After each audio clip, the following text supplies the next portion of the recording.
clase? Sí, Connie. Ok, sigan a la hermana Connie.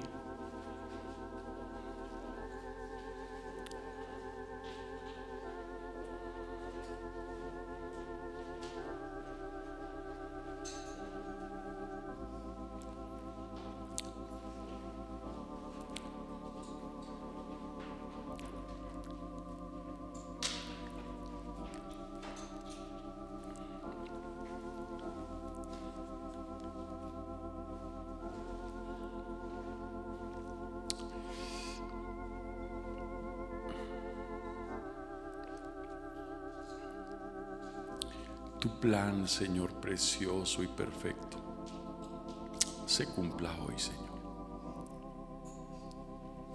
Muéstranos, Señor, a través de tu Espíritu, tu consejo, tu palabra, que tú tienes, Señor, para nosotros hoy. Nada, nada, nada podemos hacer sin ti. Que hoy tu luz brille y nos ilumine y resplandezca en nuestros corazones. Abre nuestro oído. Somos incapaces de comprender si tú no lo haces. El hombre natural no entiende las cosas espirituales.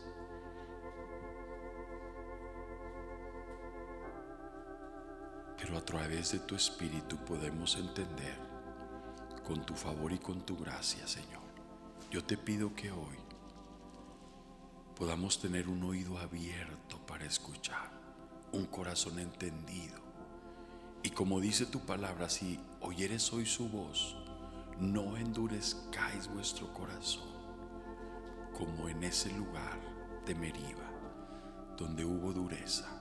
Que hoy, Señor, nuestra gratitud sea que nos permites tener un lugar en tu mesa y poder recibir de ti, Señor, el consejo de tu Espíritu, Señor, a través de tu bendita palabra. Llévate todo estorbo,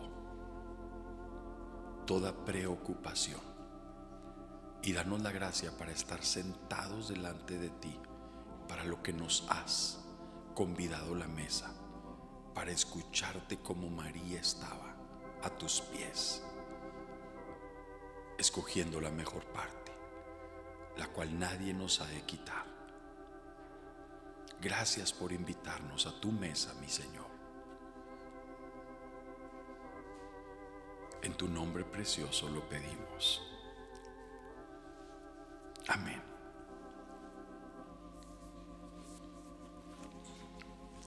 Cuando, hermanos, pensamos en la palabra que siempre nos distrae, se llama preocupar. Y el Señor dio un consejo, dijo que no nos preocupemos por el mañana. Es como que te ocupas antes de algo, preocupar. O sea, dice, basta cada día su propio afán. No te afanes por el día de mañana. Entonces a veces estamos aquí y tu mente ya empieza a divagar de mañana, del trabajo, de esto. Y lo que el Espíritu dice es, no te afanes por mañana. No resuelves nada. Una cosa es que te pongas a orar de noche o de mañana y le digas, Señor, hoy hay esto. Tú escoge, tú dirige, dame la fuerza en el trabajo, déjame ser fiel, déjame. Eso es diferente. En ese mañana tú estás pidiéndole al Señor ayuda por tu día. Pero que tú hoy, y es muy preocupante, porque mucha gente está aquí y el enemigo viene y te roba la mente con pensamientos. Y ya estás pensando en lo de ayer, de antier, y de pronto estás aquí, pero con la mente en blanco. Y eso es muy, muy sutil del enemigo. Es muy astuto. Entonces de pronto te pierdes en momentos y pierdes el hilo del mensaje. Eso siempre ha sucedido. ¿Por qué? Porque tenemos esa tendencia a ocuparnos antes, preocuparnos. Es que te ocupas de algo cuando todavía no es el tiempo, y el Espíritu de Dios lo dice. No te afanes por el día de mañana. Si lo dice o no lo dice. Y estás de acuerdo conmigo en que tu mente de pronto empieza a divagar a irse a mañana y a pasado y a antier y a ver. Entonces tú necesitas tomar rienda de eso y pedirle al Señor. Todo lo que Dios hace es espiritual, hermanos. El hombre natural, el que es muy carnal, no lo entiende y se va de aquí con nada. Pero cuando tú le dices, Señor, yo no tengo la capacidad, soy una persona que soy muy dado a de pronto a perder mi mente, pero tú dame la fuerza. Dice, si alguno tiene falta de sabiduría, dice Santiago, pídasela. ¿A quién? A Dios. Y Él dice, te la dará como abundantemente y sin reproche. Pero tú pides mal para gastar en tus deleites. Ay, Señor, esto, lo otro estás pidiendo, pero no pidiendo la esencia espiritual de crecimiento, de conocimiento en Dios. Y eso le duele al Señor. Es como el niño. Muchas veces tu hijo llegó contigo solo con el interés de sacarte algo porque quería comprarse algo.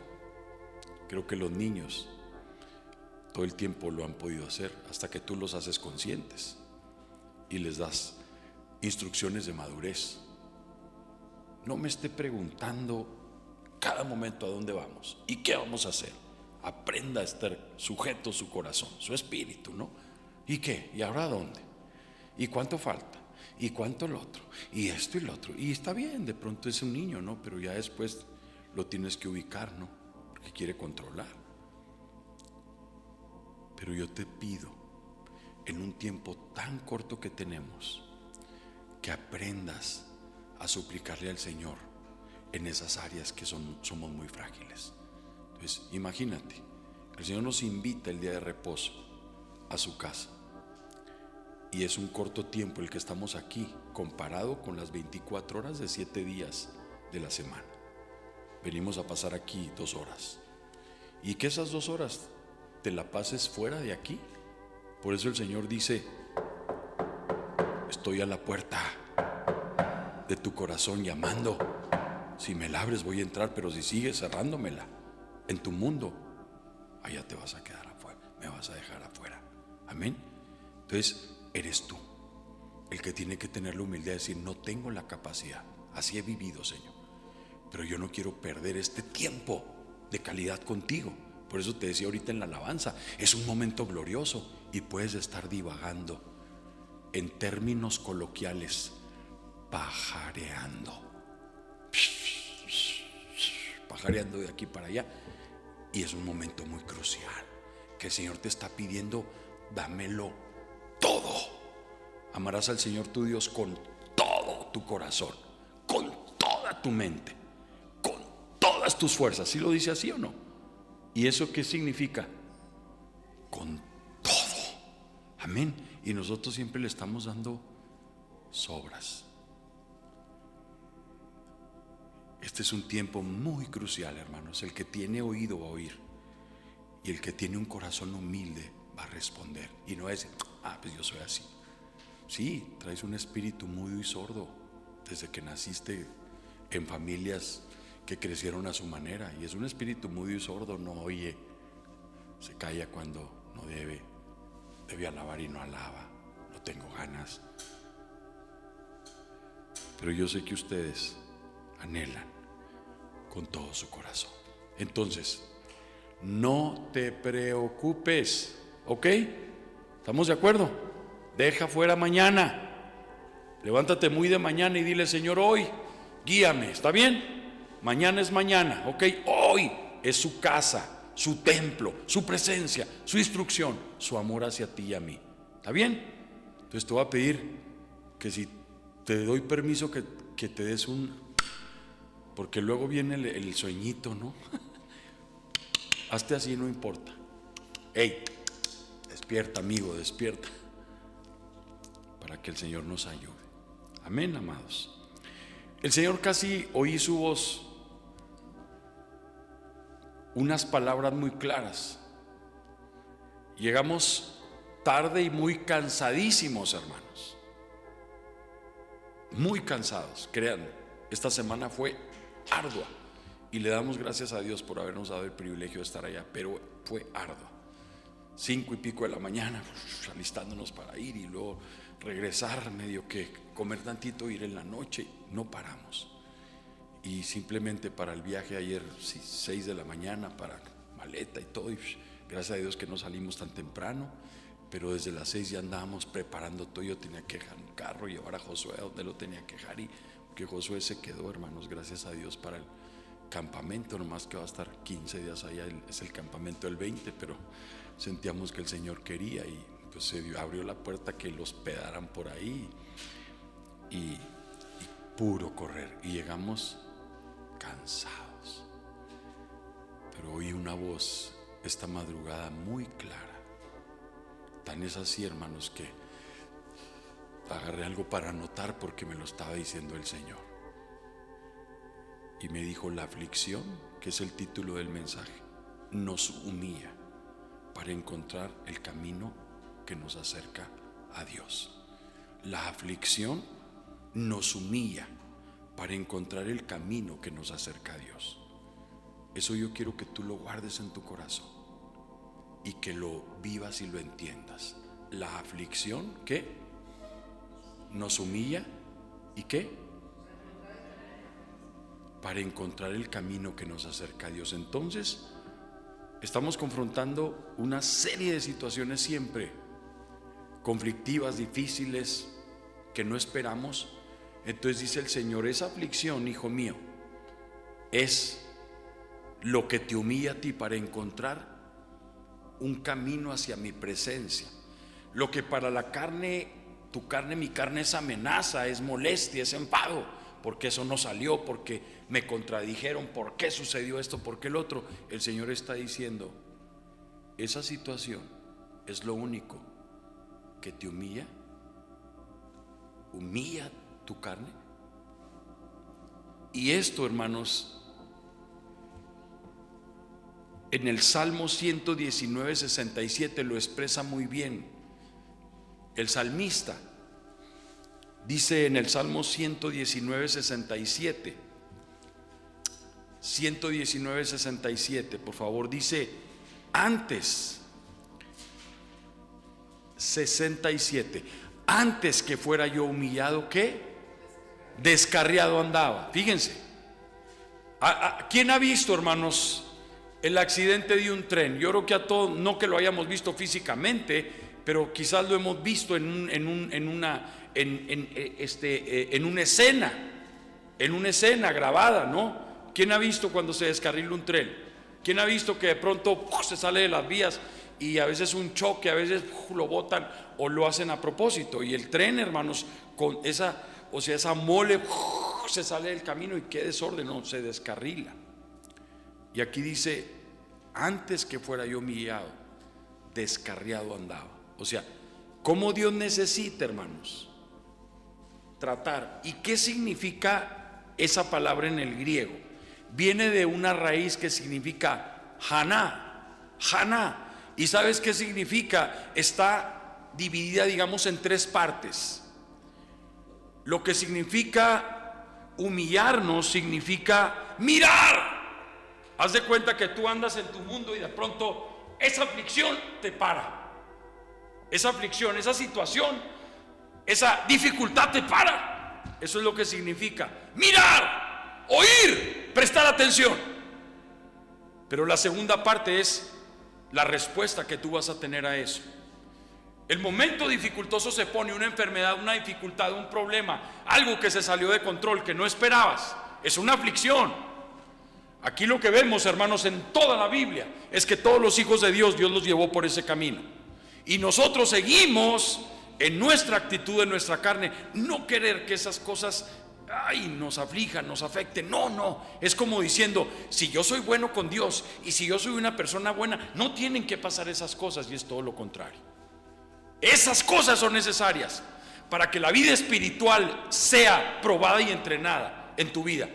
Una persona, hermanos, intocable es una persona que quiere que todo le salga bien, y cuando cosas salen mal, a lo mejor pone una actitud, pero por dentro está enfadadísima, está enojada, porque no está acostumbrado a que las cosas se salgan del lugar que él quiere.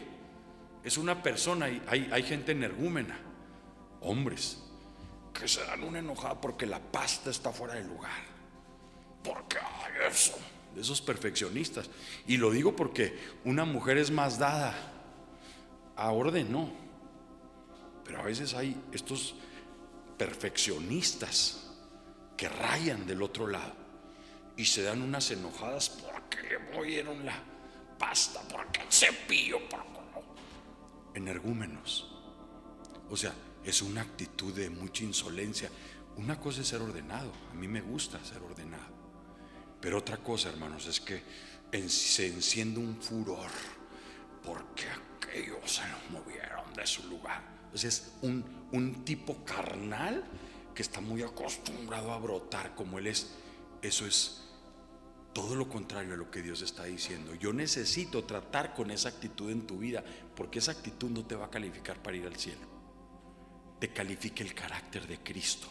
Entonces, fíjense lo que significa. Humillar significa mirar, oír, prestar atención. Entonces, el Señor pasa una dificultad para que tú prestes atención, para que mires, para que pongas un oído abierto. ¿Qué estás diciendo? Pero aquí hay dos respuestas. Este pare, esta llamada que Dios te hace en esa circunstancia, implica una respuesta tuya. Y esta misma expresión significa empezar a hablar, cantar, gritar,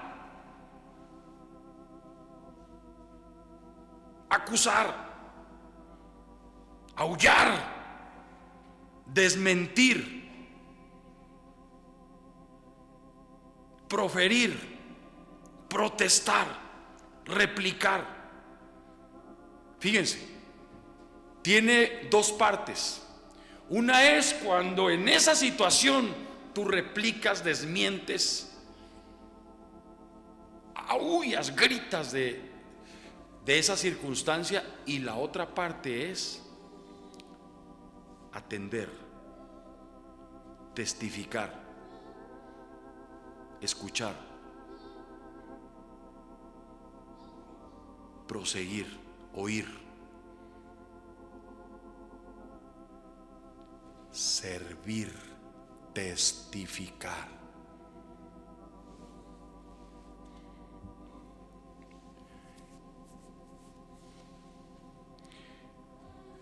Me comentaba mi hermana, ahora que estuvimos ahí en Guatemala, mi hermana que vive en Chile, que unos días antes de salir para Guatemala se graduaba su hija, ¿no? Fueron a hacer unas compras a un lugar que ellos viven más así en una parte que es más ciudad pequeña, y fueron a una que está cerca de 1 hora a hacer algunas compras y todo. Entonces se le hizo fácil, se paró en un lugar donde estaban varios parados, pero resulta que era un lugar prohibido, y cuando llegó encontró una multa, y las multas allá, hermanos, son igual de caras que acá. Entonces de pronto, $130 por un mal estacionamiento. Entonces por ahí se encontró al policía, le dijo, oiga, no, me dijo, pues mire, páguela. Hoy es viernes en la noche, mañana está cerrado. Si el lunes usted la paga, le pueden hacer hasta la mitad de descuento. Entonces dice que ella se vino el domingo después del servicio, se fue en un camión y dijo, para evitar ir en el carro y que todo esto, y que hasta más caro, pagan, me imagino que cuotas, y se quedó con una hermana que está ahí, que vive ahí, de la iglesia, y dijo, y ella mañana me lleva allá a la delegación. Entonces fue, y finalmente sí, pudo pagar y todo, y sí, le hicieron el descuento, la mitad. Y ya cuando venía de regreso en el camión, cansada de que el domingo se fue, dijo, ay, esta hermana es platicadora, hermanos, es marroquincita con toda la expresión de la palabra, y se ríe Ruth porque ya saben, ¿no?, las que la conocen, híjoles, ella, y no que sean de esas de que no, normalmente está tratando de hablar cosas de alguna manera bien, ¿no? Pero entonces dijo, ay, me voy a sentar y yo quiero ir descansando y no tengo ganas de hablar. Y entonces una señora que venía ahí enseguida la vio con una cara de aflicción tan grande que empezó a hablar. Y resulta que esa señora con su esposo, ya grandes, 70 y pico de años, vivían en el campo, su casita, su ranchito ahí, y dice que llegaron unos hombres encapuchados. De pronto tocó y ella abrió y se metieron y los amordazaron y les robaron. Me van a dar todo lo que tienen aquí, más vale, porque los vamos a matar. ¿Sí?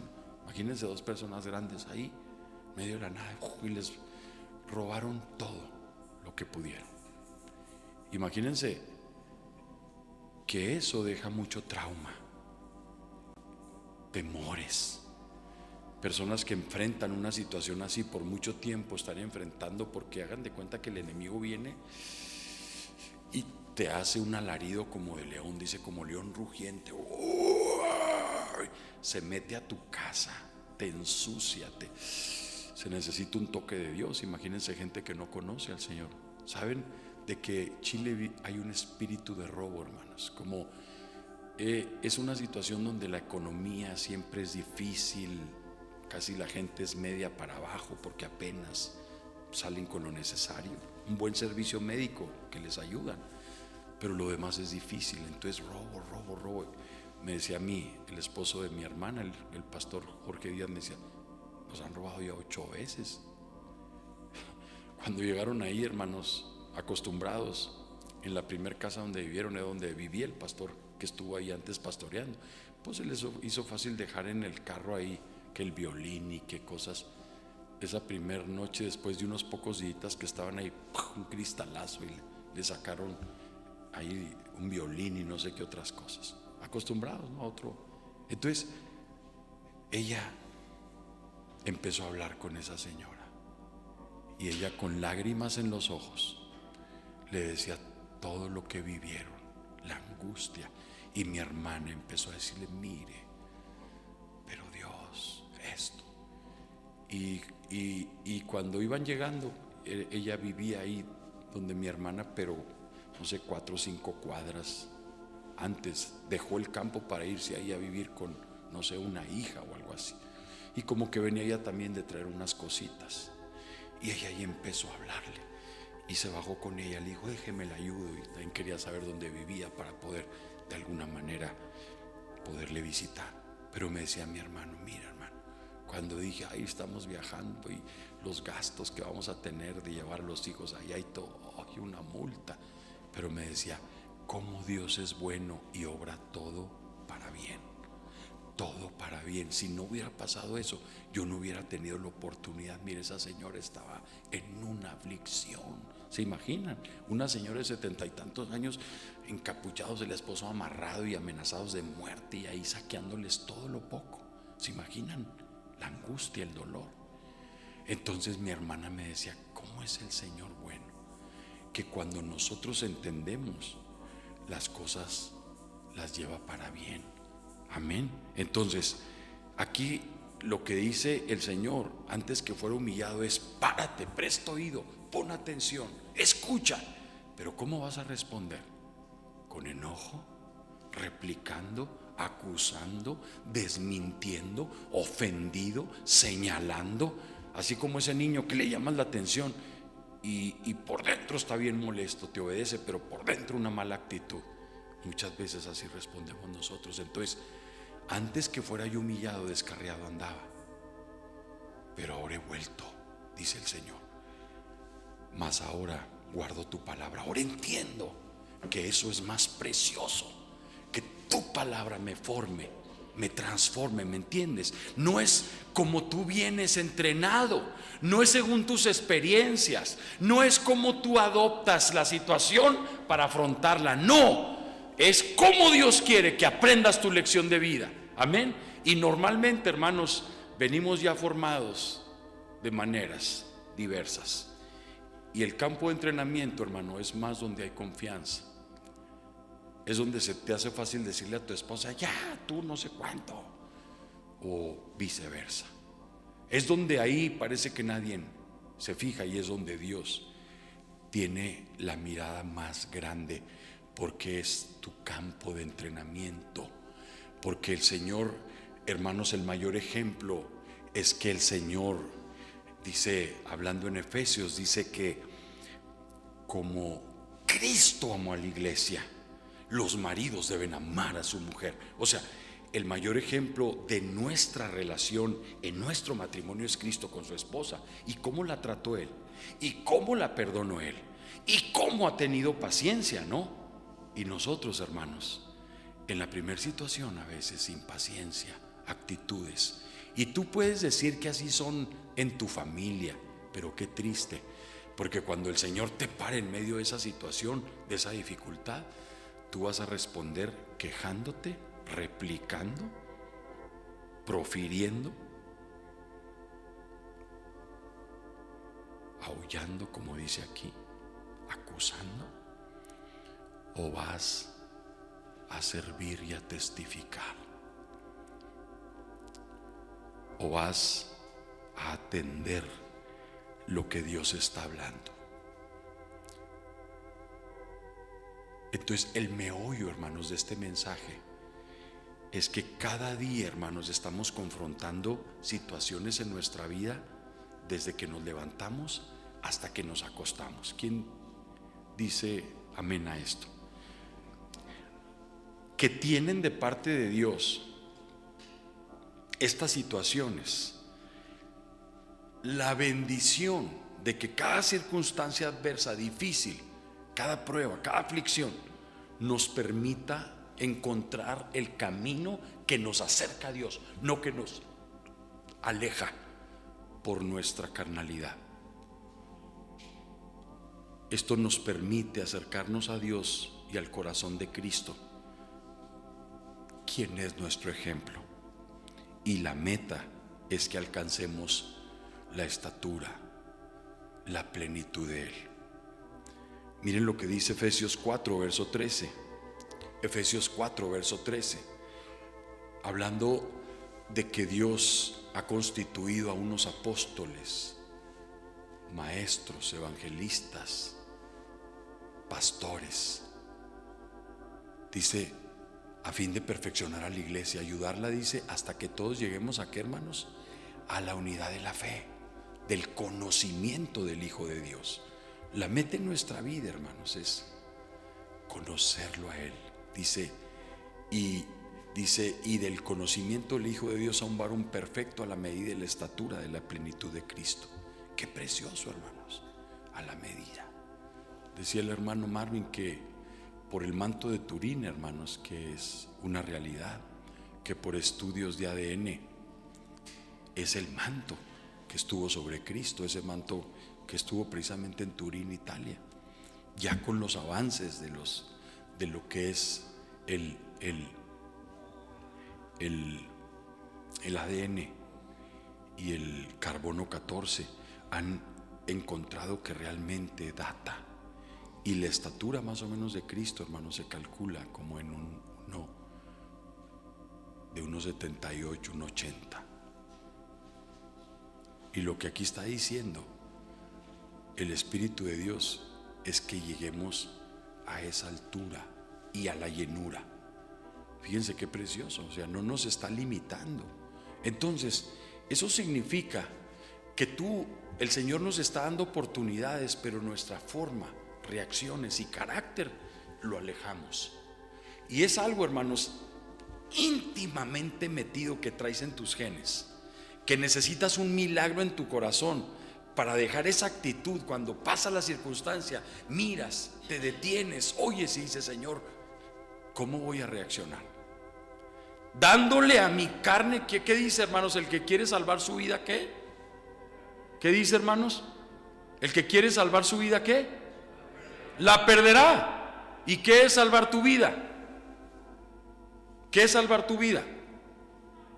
Salvar tu orgullo, salvar tu manera de ser, como te criaron, en tu forma, como tú eres. Eso no me lo quita nadie, así soy.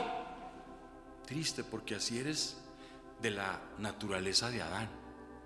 Pero la meta es que lleguemos a la plenitud de Cristo, y eso tú lo rechazas en esa actitud orgullosa, soberbia.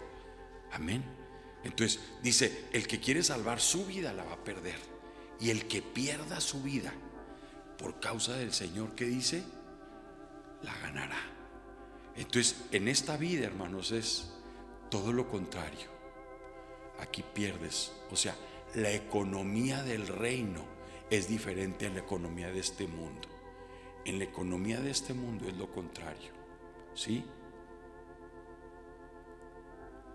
En la economía de Dios es pierdes para ganar. En la economía de este mundo es no pierdas, siempre gana. Pero en la economía del reino de Dios es pierde para ganar. El que pierda su vida, la ganará. Es totalmente lo contrario, hermanos. Pero se necesita un toque de Dios. Porque ¿saben cómo empieza la transformación en tu vida? Con un corazón arrepentido. Con un corazón que dice que lejos estoy de ti, Señor. Con un corazón como el del publicano, hermanos. Oh, miserable de mí, Señor. ¿Quién me librará de este cuerpo de muerte, de egoísmo? Esa era la actitud, hermanos, ¿sí o no, del publicano?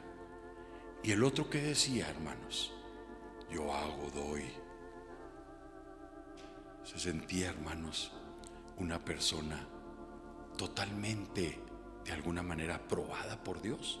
¿Y quién de los dos resultó ser aprobado por Dios?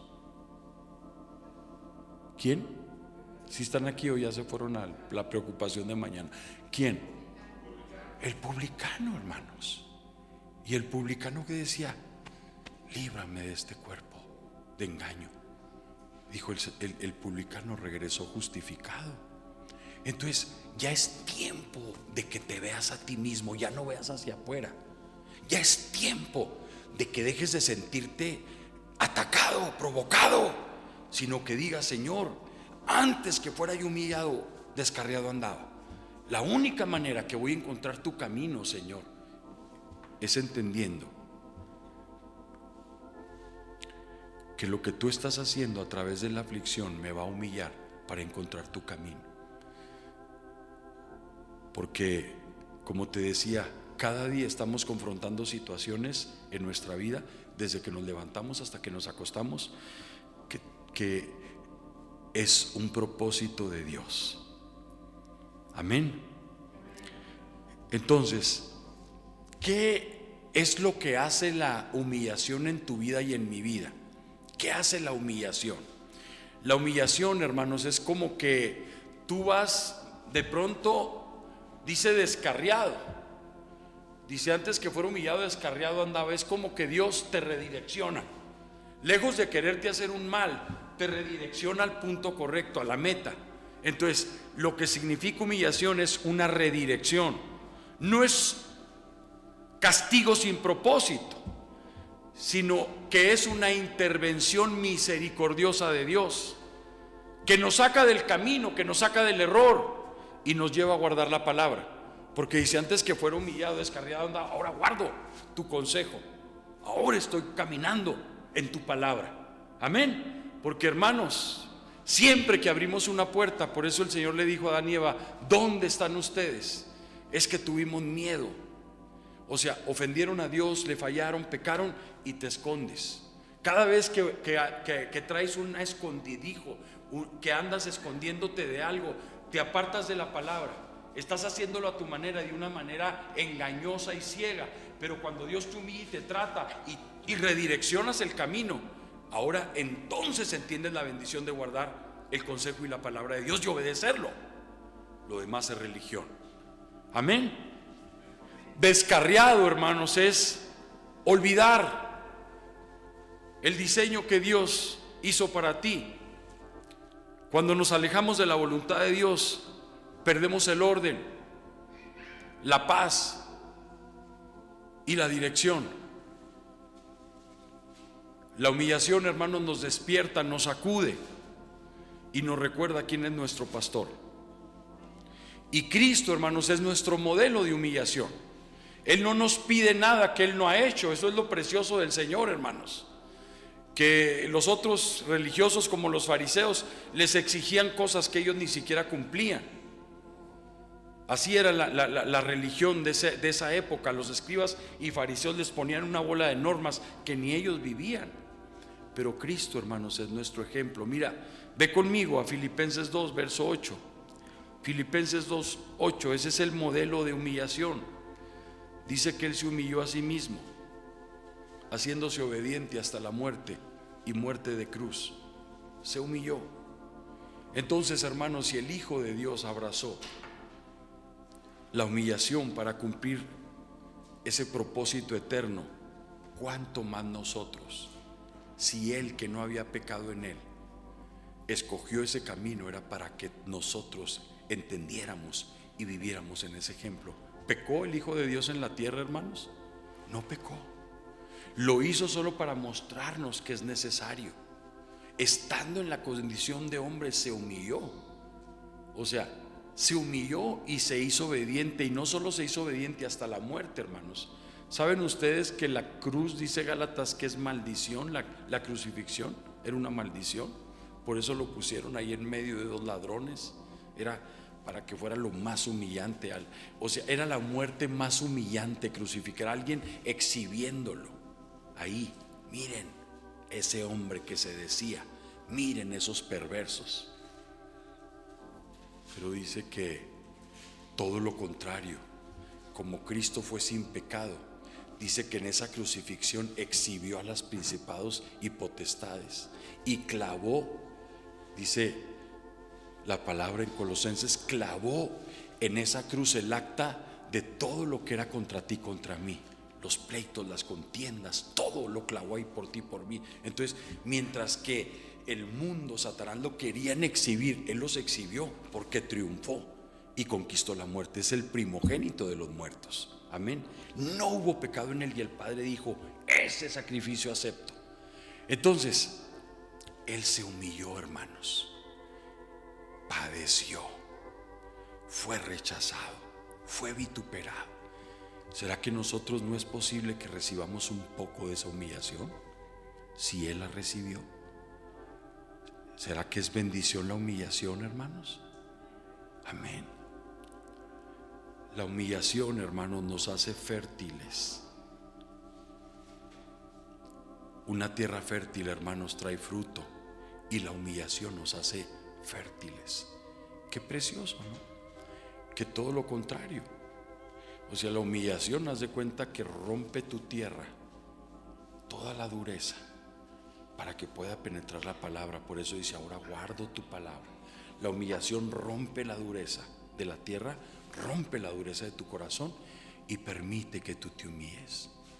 Yo les decía, hermanos, antes de irnos, del hermano, que por cierto me decía mi cuñado, el hermano Jorge, que estuvo estudiando el IMH hace años, que el hermano que está con cáncer, páncreas, ya parece que cada vez va más deteriorado, sus días contados. Del hermano del pastor Asael Morales de México, Moisés, que predicó ese mensaje que Dios le hablaba, ¿no? Y su voz así, apenas con poco de fuerza, pero decía: le dije a mi hermano que creo que no iba a poder, pero mi hermano me decía que muera Moisés, pero que Cristo viva. Y tomé fuerzas para predicar, y su mensaje fue: antes que fuera yo, no, humíllate pues bajo la poderosa mano de Dios. Y dice: Dios ha humillado, está humillando mi vida, y si otra vez sucediera que yo tuviera vida, yo lo aceptaría. Pero yo me hubiera gustado más humillarme voluntariamente, que caiga la mano de Dios. O sea, humíllate bajo la poderosa mano de Dios para que Él te exalte, no que la roca caiga sobre ti.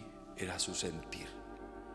Yo hubiera querido más, porque Él en un tiempo de alguna manera anduvo en alguna forma apartado, pero Él lo decía con una súplica en su corazón. Qué importante es que nos humillemos.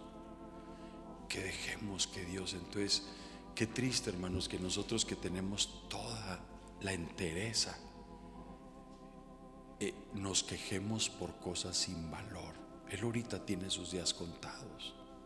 Me decía ahora que cada vez está más débil, ya casi no come. Seguramente sus días están ya. Y nosotros, hermanos, pudiendo aceptar, humillarnos, tener la actitud correcta, que salga esa actitud solo porque estás fuerte en tu carne, antes que fuera humillado, descarriado.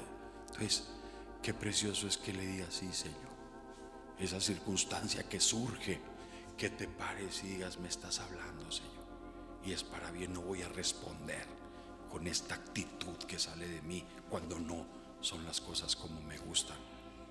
Quiero responder mansamente, porque Cristo se humilló, hermanos. Él, sin pecado, se humilló y se hizo obediente hasta esa muerte. Entonces, tenemos un ejemplo muy grande. La humillación te hace fértil. Por eso te digo, la economía del reino es contraria. Te humillas y te hace el Señor fructífero. Rompe tu tierra y la siembra y vas a tener más fruto. Parece contrario. Henry, hablando de la virtud del agradecimiento, acostumbraba a contar esta historia de un viejo granjero que siempre insistía en dejar las calabazas en el campo hasta que les hubiera tocado 2 o 3 heladas, y eso completaba el proceso de maduración y les daba dulzor. Si es más o menos ¿cómo le llaman la esa que hacen de las calabazas? ¿Cómo se llama? Corn, ¿verdad? Y ahí se quedan, ¿no? Tiradas, ahí las ves, te las venden, ¿no? Y ahí siguen. Y resulta que alguien entendido sabe que 3 heladas la hacen mejor, la hacen más madura y más dulce. Fíjense, qué tremendo, ¿no? De la calabaza, su naturaleza. Dices tú, pues todo lo que es hela ya. No, dice que él dejaba que le tocaran 2 o 3 heladas, y eso completaba el proceso de su maduración y les daba dulzor. Entonces, este Henry Becker, después de contar la historia, añadía y decía: esto es lo que he visto que ocurre con las personas. Solo los que han experimentado las heladas de las aflicciones y de la adversidad y de la verdadera prueba poseen suficiente dulzura en su carácter.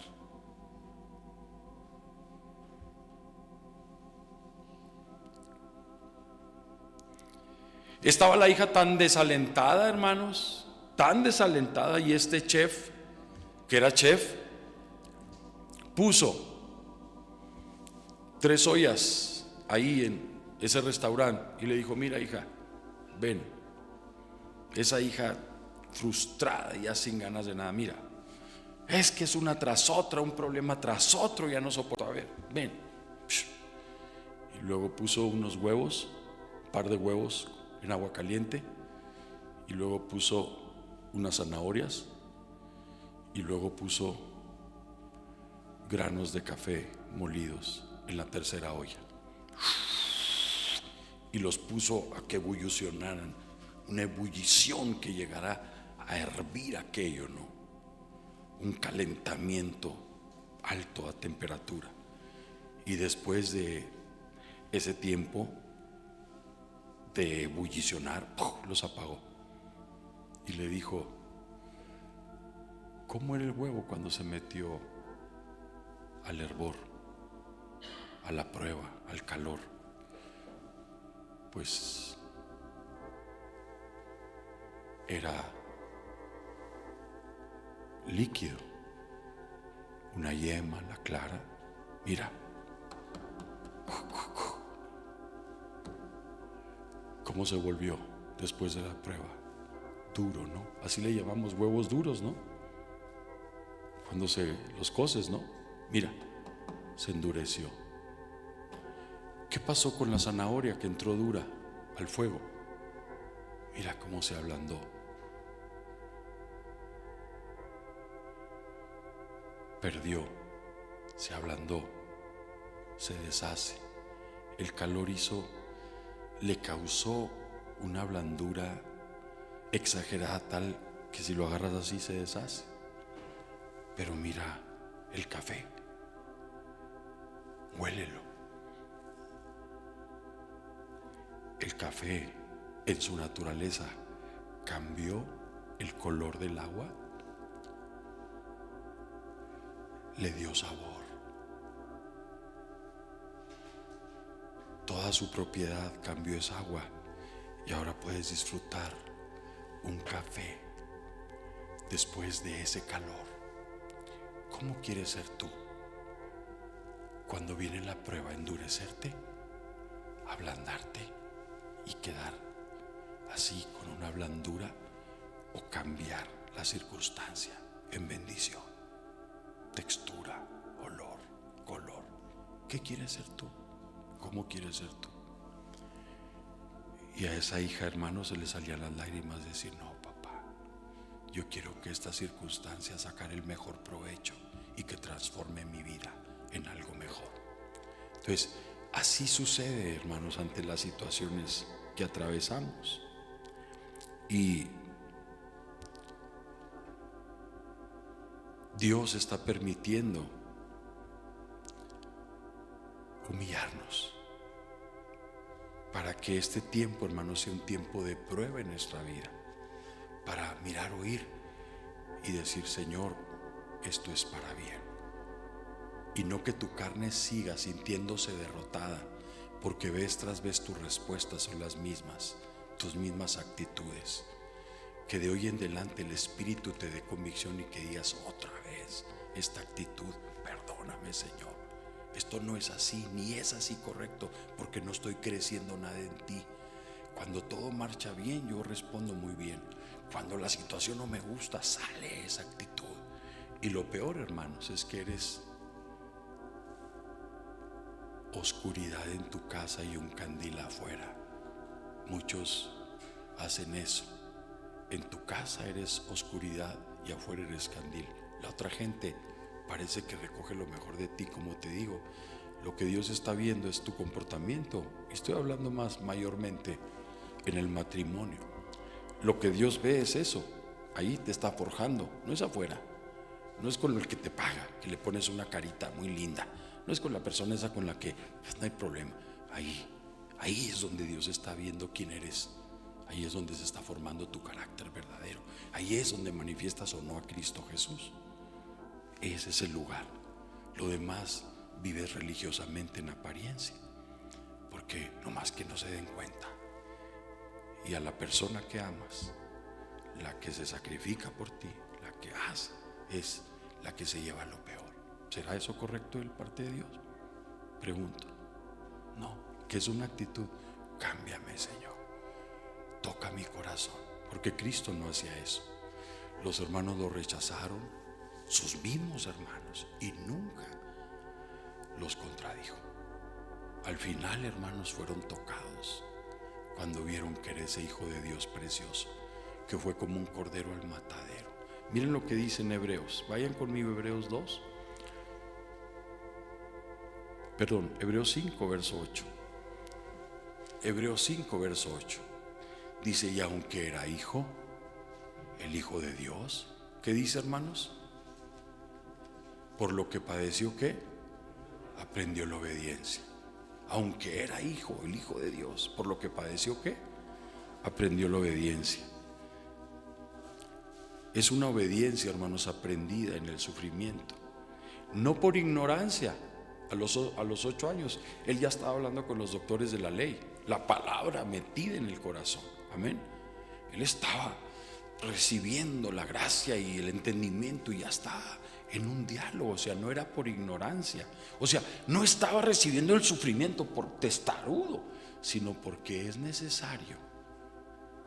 Cuando padeces, aprendes a humillarte, a obedecer. Pero no era por ignorancia, sino por experiencia. Dios le estaba dando la experiencia para después consolarnos a nosotros. Cristo necesitaba aprender como nosotros pero en su humanidad viviendo la obediencia. En medio de ese dolor para después identificarse con nosotros. Qué ternura, hermanos. Y era una obediencia en acción.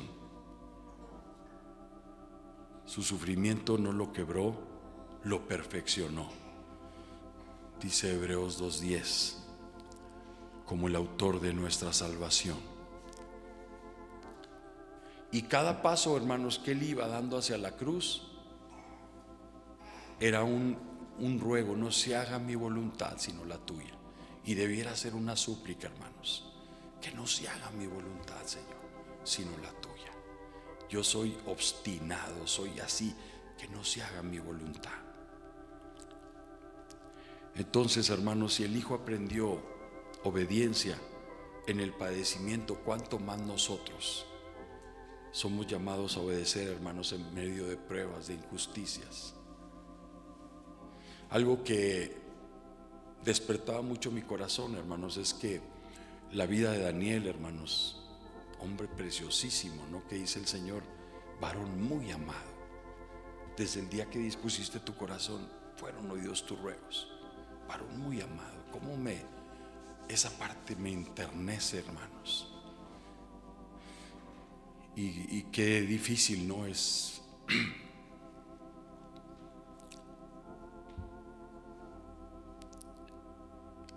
atribuirnos algo así, como que el Señor nos dijera varón muy amado, como que estamos muy lejos, ¿no? Pero cuando dice el Señor, desde el primer día que dispusiste tu corazón para entenderme y conocerme, fueron oídos tus ruegos, varón muy amado. Me ha enternecido eso. Pero ¿qué hacía Daniel, hermanos? Cuando lo llaman después de que ya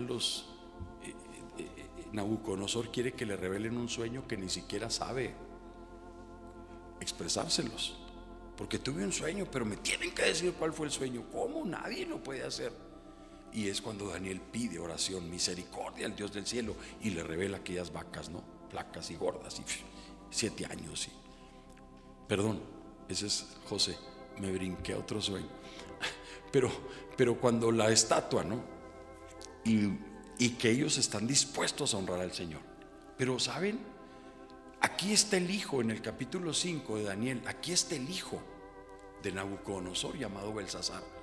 Hace un fiestononón y no le importa adorar a sus dioses, y trae los tarrones de oro que habían traído de Jerusalén. Y cuando él está, hermanos, en esa fiesta y en esa locura, una mano empieza a escribir ahí en la pared. Y él dice que estaba en un pánico, hermanos, temblando, las rodillas dice que le pegaban. Palideció y tembló y mandó llamar. ¿Quién me puede interpretar? Y hay una expresión, hermanos, que tocaba mucho mi corazón, porque dice la reina le dijo, la esposa de Belsasar le dijo: hay un hombre en cuyo espíritu habitan los dioses santos. Él es el único que te puede revelar esto. Ahí está, dice, en el verso 11 dice: en tu reino hay un hombre en el cual mora el espíritu de los dioses santos. En los días de tu padre se halló en él luz e inteligencia y sabiduría. ¿Qué ven en ti? ¿Será que un día estamos bien y otro día abrimos nuestro corazón a la peor tontería? ¿Estás entendiendo que tú eres de parte de Dios aquí en la tierra? ¿Que tú eres un representante de Él o no? ¿O vives solo cuando es la iglesia, cuando es esto? Él era reconocido. Lo quisieron echar a los leones cuando le dijeron: no vas a orar. Los sátrapas lo querían echar, hermanos, destruir, errar, desterrar, matar. Y él estaba ahí con las puertas abiertas orando, porque era como vivía, honrando a su Dios, reconociendo de mañana a su Dios, dirigidas las manos hacia la tierra gloriosa, hacia Jerusalén, y con una convicción en su corazón. Él no dijo: ay, aquí pierdo todo. No más, abría las puertas y que lo vieran. Y cuando es confrontado a los leones, y cuando los amigos de Daniel son confrontados al fuego, si no sepas, oh rey, nuestro Dios nos puede librar. Entonces, ahorita en este tiempo, ¿eres un representante de ese Dios santo? A mí me tocaba mi corazón, hermanos. Venía meditando en el vuelo, esta porción y decía: ¿cuántas veces, Señor, por algunas circunstancias, no se puede decir eso de nosotros? ¡Hey, espérate, Belsasar! Ahí dice, ahí no sé qué verso es donde dice: la reina le dijo, la reina, por las palabras del rey de sus príncipes, entró en la sala del banquete y dijo: Rey, vive para siempre, no te turbe tus pensamientos ni palidezca tu rostro. Y luego le dice: en tu reino hay un hombre en el cual mora el Espíritu. Hay un hombre que murió el Espíritu y los dioses santos. ¿Será que nosotros aquí nos comportamos de una manera? Y cuando andas allá afuera puedes exigirle y gritarle a la persona que no te dio el ticket o el precio o lo que tú querías, y que aquí entre más grites, más a las personas las escamas. ¿O eres una persona con la mansedumbre que sabes que estás representando al Señor y no a tu interés mezquino de sacar un provecho? ¿Quién eres? Eso me impactaba, hermanos, y le pedía perdón al Señor. Dios permita que seamos reconocidos, porque en nuestra vida habita el Espíritu del Dios Santo en todo lo que haces. Y no que haya cuando tienes que gritar, gritas y vituperar al Señor, o cuando estas mugres están ahí con toda la intención de robarnos la pureza en Cristo, aún en noticias y cosas que a veces siempre vienen influenciadas, que tú digas: no, Señor, yo quiero ser alguien reconocido, porque habita, pues déjeme la cita que estamos, porque habita tu Espíritu, el Espíritu del Dios Santo. Amén. Ese Dios que transformó la vida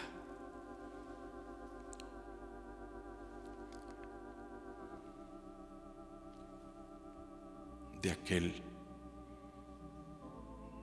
jefe del ejército sirio, Naamán, ese hombre que esperaba que lo recibieran con fanfarrias, y que solo el profeta le dijo: dígale que vaya y se sumerge en las aguas del Jordán. Y hasta que se humilló, dice, y descendió. Allá tengo mejores ríos. ¿Qué tengo que hacer en este riachuelo? Mi Señor, si lo ha dicho, humíllese. Y literal dice: y descendió. Y es lo que muchas veces el Señor quiere que hagamos, que descendamos, nos humillemos. Y ese hombre, hermanos, no compró el don de sanidad, porque el profeta no le quiso aceptar. La lepra cayó sobre Jesse, pero él le dijo, él sabía que estaba comprando su alma. Y él dijo: solo le digo, cuando yo me incline ante mi Señor el Rey, ante su Dios Rimón, yo solo quiero decirle que lo tengo que hacer, porque digamos soy un vasallo de él, pero yo no tengo nada que ver. Para mí el único Dios verdadero es este, el que me ha tocado. Qué precioso, ¿no, hermanos? Como el impacto de un hombre que permanece, mientras que al otro se le pegó la lepra, a Jesse por la ambición. El siervo de Dios Eliseo estaba lleno del Espíritu del Dios Santo. Ya es tiempo, ¿no lo creen, hermanos? Que tenemos que honrar a Cristo en todo lo que hacemos. ¿No lo creen? ¿Quién siente que le ha fallado al Señor mucho en sus acciones y actitudes? ¿No es precioso que se diga: ay, espérense, aquí hay una mujer, aquí hay un hombre en el que habita el Espíritu del Dios Santo? Él es una persona sabia que tiene un corazón entendido para Dios. Y no solo personas, hermanos, que vivimos de intereses.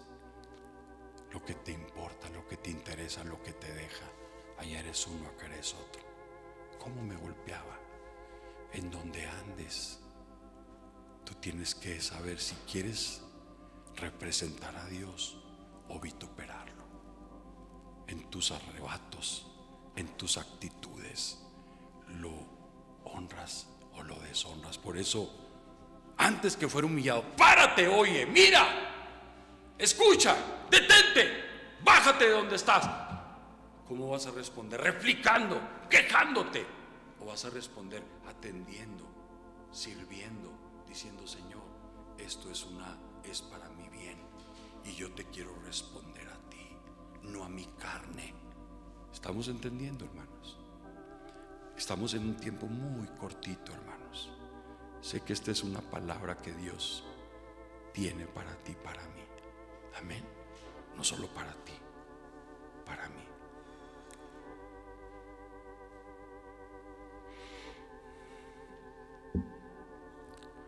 Él es nuestro modelo. Fíjense, el último verso, hermanos, del Evangelio de Juan. Iba un hombre caminando, hermanos, en drogas y ya con una vida toda desordenada. Por cierto, me habló una joven que hemos estado tratando de aconsejar, ayudar. Y justo ahora que entré tenía algún mensaje. Como allá no tenía datos, hermano, saqué una ficha de un teléfono de allá de Guatemala, y solo tenía datos para tener el GPS para donde nos movíamos, no perdernos. Y en el lugar donde nos hospedamos sí había wifi. Pero ya entrando aquí ayer a la casa, me entró este mensaje. Entonces ya le mandé: no, estábamos. Ella se llama Heidi. Yo les pido que le pidamos a Dios por esa vida, que Dios toque su ser entero y ella escoja por Dios. Pero fíjense, un hombre iba caminando, hermanos, ya casi decidido a quitarse la vida, y de pronto vio allí donde iba caminando, un día lluvioso, una hojilla ahí, una hojita, le llamó la atención y la recogió. Y en esa hojita venía era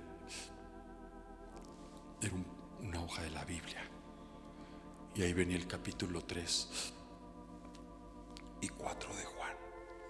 De tal manera amó Dios al mundo. Y ese hombre, hermanos, ya casi a punto de quitarse la vida, empezó a leer el Evangelio de Juan en esa hojita, y el Espíritu de Dios lo tocó, y ahí entregó su vida al Señor. Fíjense el poder de la palabra de Dios. El Evangelio de Juan, hermanos, es un evangelio que cuando no conocemos, es un evangelio lleno en el principio, en el verbo, y vemos el amor de Cristo Jesús ahí. Y fíjense cómo termina el último versículo de Juan. Miren cuál es la esencia. Vean en Juan 20, verso 31, el último verso. Miren lo que dice. Dice: pero estas se han escrito para que creáis. O sea, lo que se ha escrito en la palabra, para que creáis que Jesús es el Cristo, el Hijo de Dios, y para que creyendo tengáis vida en su nombre. Estas cosas se escribieron para que tú creas en Jesús, que tu vida plena sea para Él, que creas que Él es el centro de todo, y que Él sea nuestro ejemplo, el que padeció por ti, por mí. Ya es tiempo de pedirle al Señor perdón por una vida religiosa, hermanos, de apariencias, de solo creer que porque venimos a la iglesia. Ya es tiempo. El Señor al que ama disciplina, dice Hebreos 12:6. Y un predicador del Evangelio, hermanos, se sentía muy preocupado por el hecho de que Dios haya dejado a Satanás, sus demonios, alrededor de este mundo.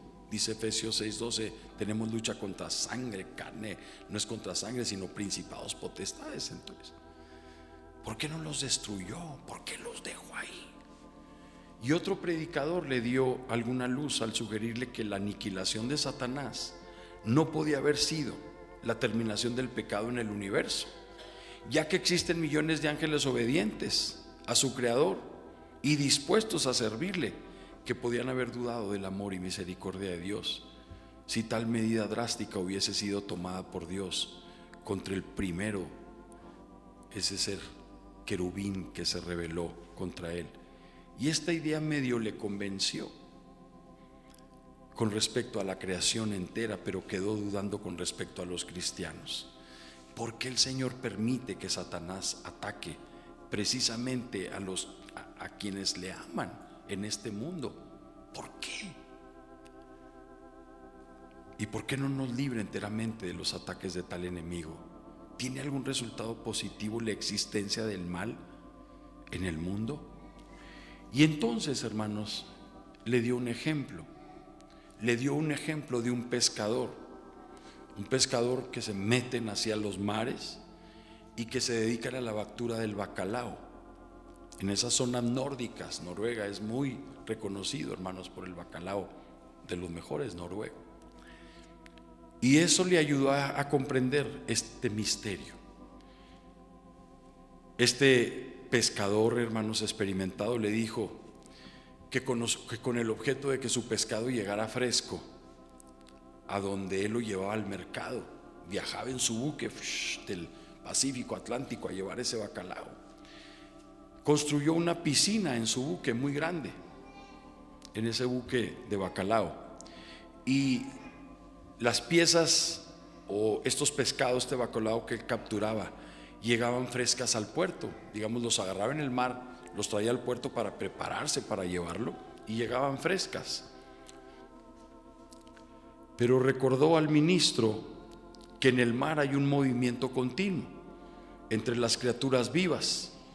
¿Quién ha visto, hermanos, cómo las orcas, cuando llegan a esas orillas donde están los pingüinos, están ahí? ¿Quién ha visto esas escenas? Que de pronto hasta una de esas pequeñas focas marinas se suben en unos témpanos de hielo que están ahí medio flotando, y luego llega estas orcas, hermano, y brincan así, le pegan a una orilla del mar y se mueven esos pedazotes de témpano y brincan así como chapulines y luego los cachan en el aire. ¿Quién ha visto escenas de esas? ¿Sí lo han visto? ¿Sí? O sea, estos van y buscan su papa, ¿no? Y estos como quiera se andan huyendo, pero están muchos dentro del mar. Sí, es el ecosistema. Yo no sé si han visto cómo las ballenas abren su boca y agarran a toda esa red de pescado. No sé cuál es, digamos, el nombre de ese pescado, pero es un pescado así medio plateado, que son chicos, y estos abren la bocota y se embonan miles de pescados en una embonada, y siguen esos por millares, no se agotan. Como que al contrario, hacen que estos depredadores de razas débiles no se multipliquen en exceso. Pero cuando estos pescados bacalaos, hermanos, se encontraban en esas aguas quietas de esa piscina, se echaban indolentemente a descansar en cualquier rincón y sus carnes quedaban flojas. O sea, los echaban en la piscina, en el mar, andan huyendo del depredador, del que son su enemigo natural, y entonces estos se quedaban ahí inmóviles. Entonces en el viaje a donde los llevaban, esas carnes de esos bacalaos, hermanos, llegaban flojas, y perdían el sabor. Entonces acudió a un recurso, capturó 2 pequeños tiburones, pequeños, para impedir que su pescado pudiera quedarse quieto. Y ese ejercicio, hermanos, de los bacalaos huyendo en esa gran piscina, los tiburoncillos ahí, ¿no? Y estos no los dejaba estar echados ahí, ¿verdad? En un estado de reposo.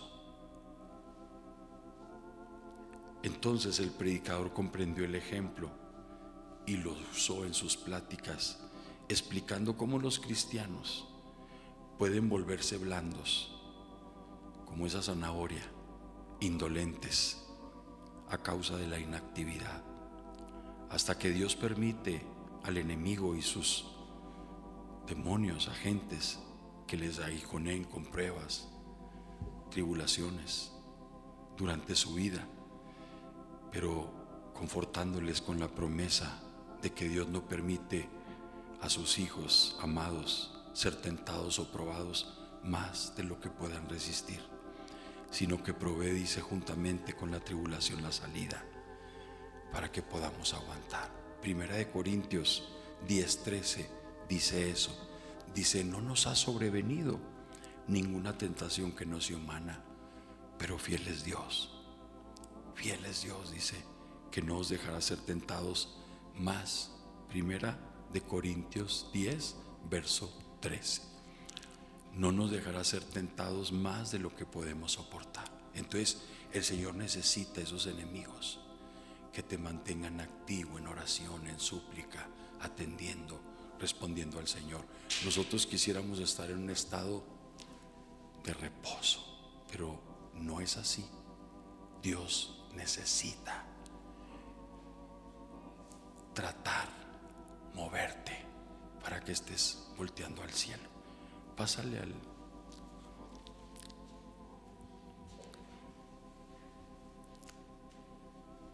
A veces muchas de esas tribulaciones aún traen muerte, pero dice Filipenses 1:21, porque para mí el vivir es Cristo y el morir es ganancia.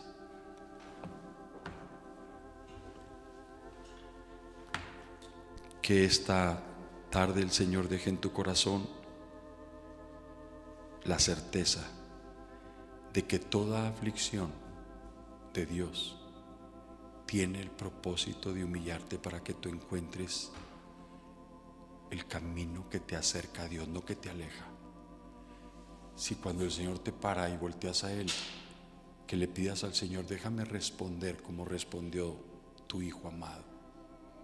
Aprendió, como cordero fue llevado al matadero, enmudeció, no abrió su boca.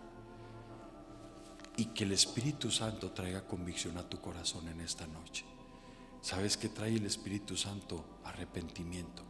Si tú te sientes muy contento de ser esa persona así, triste. Si tú defiendes mucho la manera de ese hombre viejo, triste, porque no estás dejando que la plenitud del Señor, que quiere Él, te lleve a su estatura. Y todos esos detalles pequeños es donde tú estás perdiendo la batalla. No te veas como Jonás. Estaba esperando una oportunidad para ir a predicar a un gran lugar, y el Señor lo mandó a Nínive, una ciudad pecadora. Y dijo, yo no era lo que quería, yo quería ir a predicar a un lugar con gente santa, no sé. Y él se enojó porque era el lugar que Dios quería, y tan es así que Dios perdonó a esa nación. Ya es tiempo, hermanos, de que sepamos que las zorras pequeñas echan a perder las vides. Ya es tiempo que te humilles y que le supliques al Señor, yo quiero ser un Daniel, una Esther en este tiempo en el que habita el Espíritu del Dios Santo. No nomás en la iglesia, no nomás cuando me tratan bien, sino cuando llega la humillación. Antes que fuera humillado, descarriado, pero ahora guardo tu palabra. Esta humillación me hace decirte, te voy a servir, Señor, y voy a testificar. ¿Qué es lo que significa la palabra humillación? Servir, testificar, pero también significa aullar, gritar, recriminar, rechazar. O vas a oír con atención y vas a responder, o vas a seguir igual y te vas a lamentar que Dios te había dado la oportunidad de crecer a la estatura, a la plenitud, pero tú te quedaste enano espiritualmente, defendiendo tu orgullo, tu ego, tu naturaleza. Nos ponemos de pie y le pedimos ayuda al Señor. ¿Qué te parece? ¿Sí? ¿Quién necesita ayuda? ¿Quién quiere responderle hoy al Señor? ¿Es necesaria la humillación, hermanos? Sí, porque ese es el camino que te acerca a Él. Amén. Abre mis ojos, Señor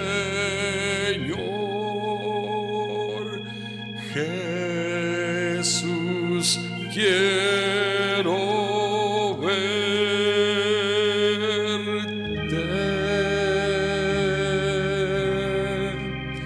quiero tocarte.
Sí, Señor amado.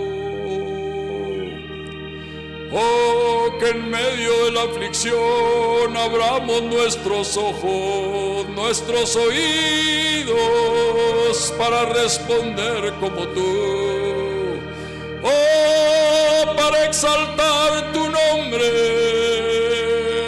para no vituperar tu nombre, sino para que tu espíritu more en nosotros, en todo lo que hacemos, Señor amado. La última. Engrandecido, pídele al Señor, porque vimos que la humillación te detiene para mirar, para oír, para prestar atención, para abrir tus oídos y responderle a Él. Pero que esta sea su actitud en medio de esa prueba, engrandecer su nombre. Levántale tus manos al Señor y dile: engrandecido será su nombre, glorificado será su nombre, y la gloria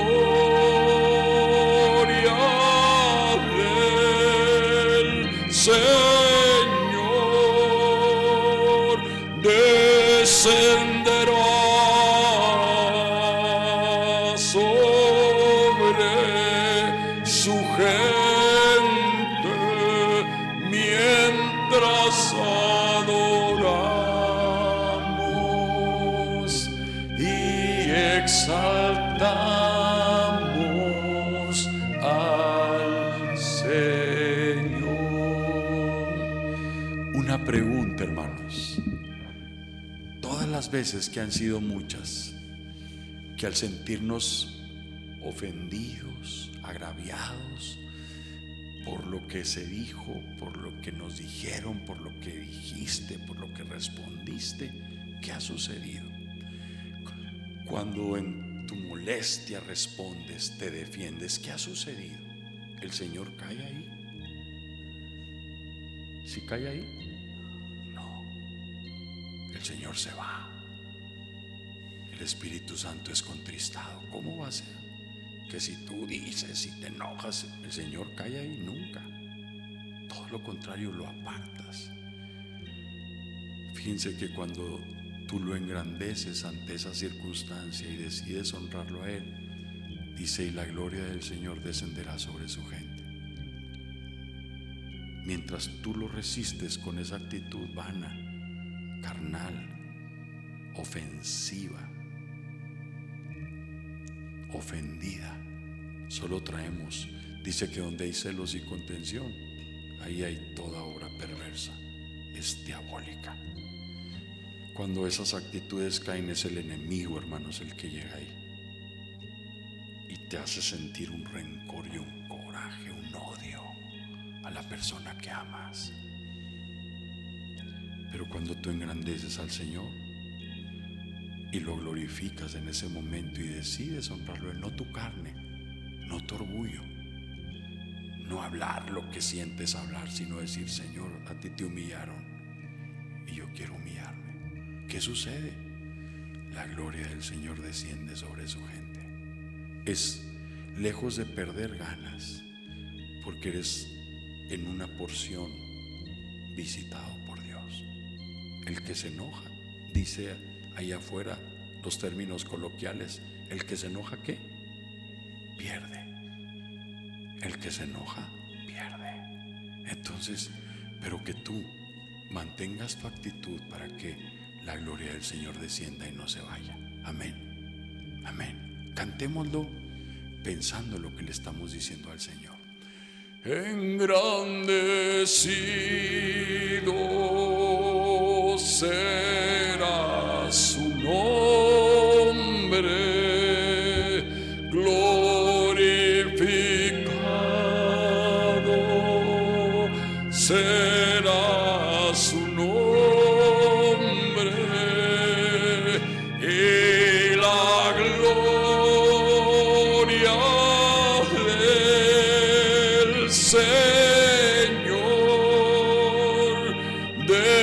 descenderá sobre su gente mientras adoramos y exaltamos al Señor, y la gloria del Señor descenderá sobre su gente mientras adoramos y exaltamos al Señor. Señor, el conocimiento nos envanece. El que sepamos esto que hoy nos has mostrado en la mente no tiene, Señor, ninguna fuerza ni valor. Esto nos lleva, Señor, a orar, a humillarnos y a suplicar. Yo no puedo, Señor. Mi actitud, mi reacción, yo no puedo. Pero ya no quiero seguir igual.